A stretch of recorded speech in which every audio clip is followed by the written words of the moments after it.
people, welcome back to Matchday Madness Monday, game week 32. After match week 31 ended in absolute chaos just before the international break, Liverpool lost 2-1 to Brighton, United drew 2-2 with Bournemouth, Spurs were smashed by Forest 3-0, and City could not play Villa because they had to play the AFL Cup finals, and then they won it. They won Arsenal in the finals. Now the Premier League is back, and me, I am here for it.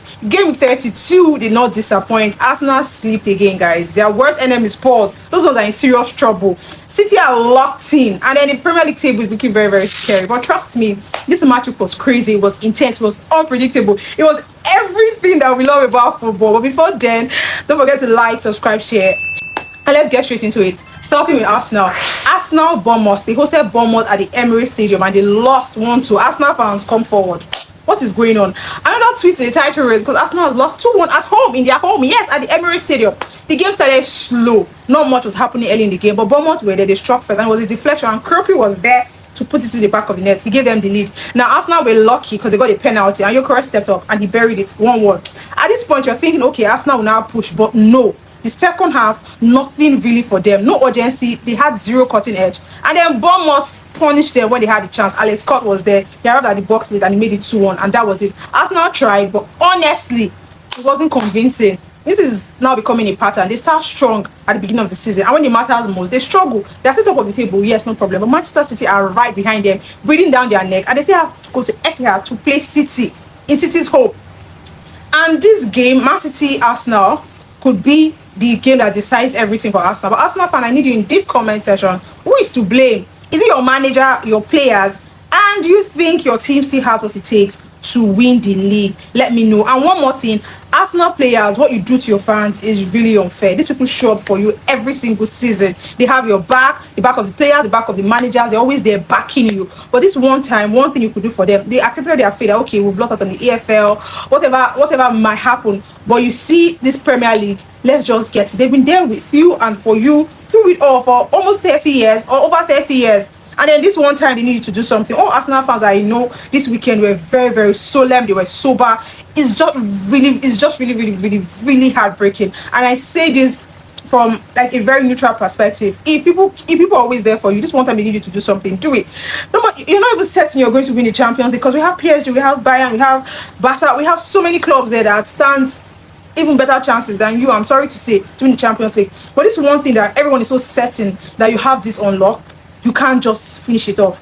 And it's really sad. This is the edge Manchester City has over this club. When it matters most, City might mess up match week 19, match week 18. But when it comes to the final lap of the season, they always show up and show up. They could literally go 7, 8, 9, 14 games unbeaten because you know this is where it matters most. How do we finish? It's not always about how you start. It's how you finish. So please take this shame away from the fans. Their banter era is already getting out of hand. Give them something to work with. And then like, subscribe, share, and let's move on to the next match of the week for the Big Six. Because you know the next match of the week is Liverpool Fulham. This match ended 2-0 win for Liverpool at Anfield. Liverpool got the job done at Anfield over Fulham. Comfortable and a very professional performance, I must say. And then it was their young star Rio Gumoha. He opened the scoring for them with a beautiful shot. Top finish. And then Mo Salah is back on the score sheet at home and he had a very sweet classic finish to make it 2-0 for them. And then the game could have been dead and buried earlier on, but Fulham had chances in the second half, but they just couldn't take Liverpool on, and Liverpool held on until the end. But let's talk real quick about Arne Slot. There are serious questions that need to be asked, because how do you have attacking talent like Mo Salah and you still make some type of decisions? You're benching key players and experimenting like too much, and it affects the rhythm, it affects the confidence of the players, and it shows on the pitch. But Liverpool fans, I need you to talk to me. What is really the problem here? Is it Slot? Is it your system? Or is something happening behind the scenes that we do not know about? Because I can tell you for sure that there's a friction between Mo Salah and Arne Slot. And then the Slot, sorry to say, is such a delusional manager. He feels like he knows it all, but he doesn't know jack. And I remember I said this thing last season. I might look for the tweet and put it up if I don't find it. I said it last season that Arne Slot is right. Last season he won the league. First time as a manager, came into the league, won the league. I said that he won this league on vibes. And clearly he was reaping the fruit of Klopp's labor. And I remember Liverpool fans in my comment there, oh my goodness, God, some of them came for me and said, oh, you don't know, the manager has made changes, blah, blah, blah, blah. I remember I even asked one guy, I was like, what changes that has Slots made that is different from the system that Klopp had built? And I remember very well that he said, oh, we now have grabbing bench. I'm like, just one player. Now, everybody, I need you to know that Slots finally has been given the opportunity to build his team. And the kind of backing that he even gets, the financial backing he gets, Klopp did not get as much in a season. But now they've said, build your own team. Slots, take the money that you need. Slots signed one of two best strikers that we have in football right now, if I do say so myself. Honestly, Isak Ekitike. Isak got injured. He's back in the squad. He got injured, fine.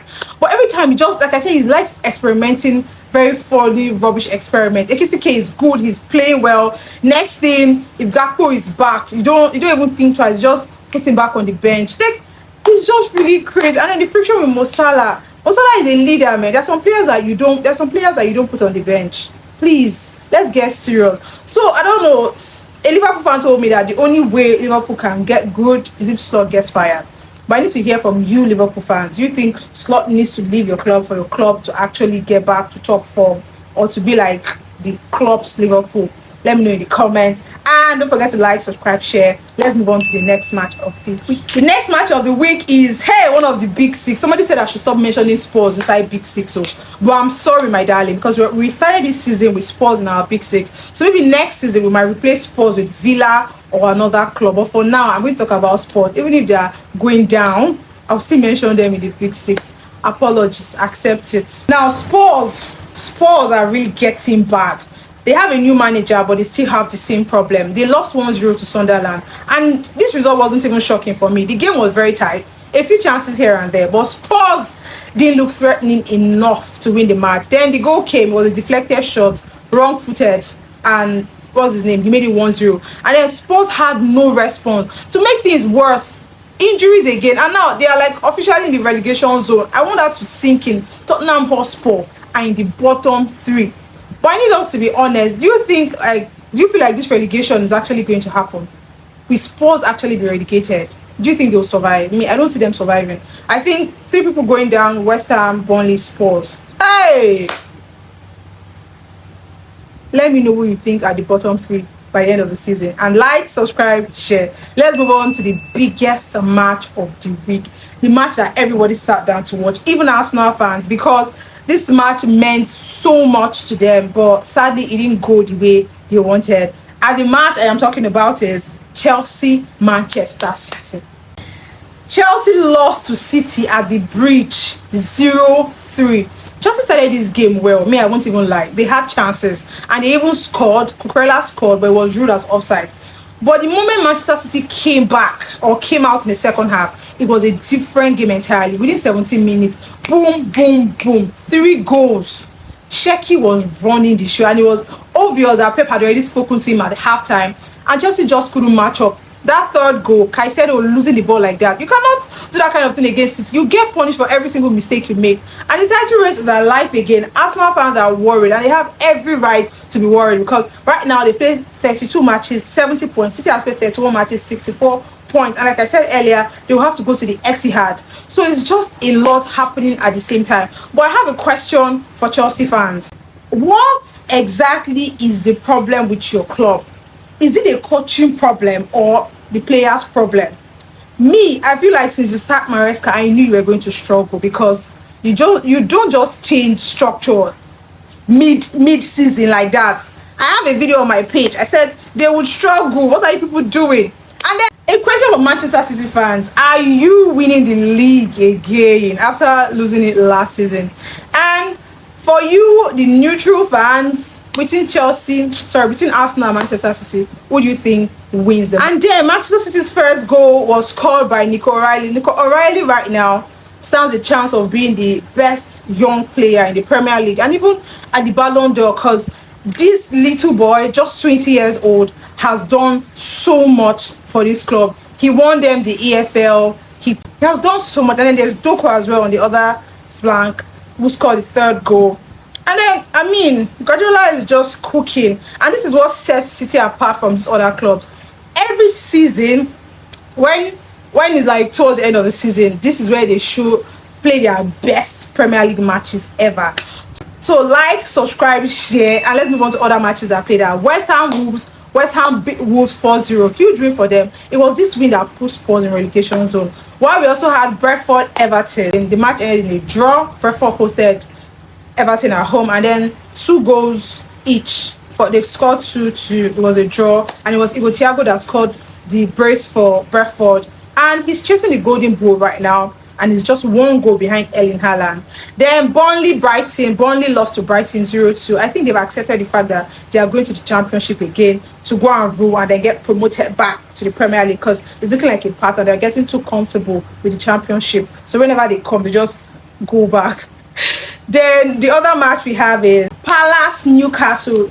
Palace hosted Newcastle and at Selhurst Park, and they won Newcastle 2-1. It's funny because Newcastle scored first in this match. I think it's scored in 68 minutes or so, and I was thinking, yeah, they had it on lock, but Palace did a comeback on their head, and it was Mateta that scored a brace. One was a goal, the other one was a penalty for Palace to give them the lead, while Forest Villa ended in a 1-1 draw. An important point for Forest, but for Villa it's really scary because right now this has placed them in a very tight position, and if you're not careful, they might miss out on playing the Champions League next season, because Premier League has been given 5 slots. So if Villa are not careful, they will drop, because they are what, 55 level points with Manchester United, and United are even ahead of them based on goal difference, and Liverpool are like 52 points. Yeah, so if they're not careful, they might drop. A bad draw for Villa, especially after Liverpool won Fulham. But moving on, in your final thoughts, you guys, this league is not normal, and that is why I love it so much. Like, Arsenal are scared. You can tell, like, they can literally shit their pants right now, because City are coming hard on them, like they are breathing down their neck. And then Spurs, those ones they've gone. Then Liverpool on the other hand, they keep confusing me. 1 minute they are playing well, next minute they are on 3-game losing streak. Every week something crazy is happening in this league, and this is why we love the Premier League so much. But then I have like questions I want you all to answer in the comment section. Arsenal fans, if you were given an opportunity to give like a motivational quotes or thoughts to your players in 3 words right now, what will you say to them?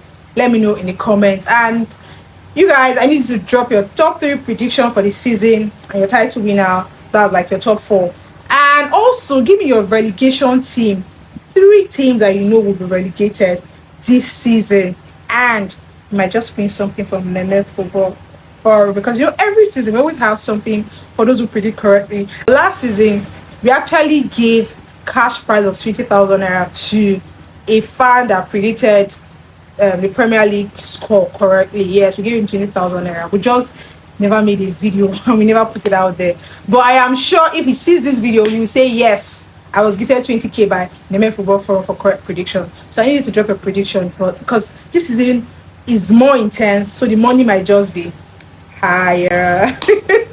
And that is all I have for you this match week. My name is Neme, and this is Matchday Madness Monday. I bring you match week report for the Premier League, and this was match week 32. I'll see you next week for match week 33, and I know we are all ready for what it is going to bring.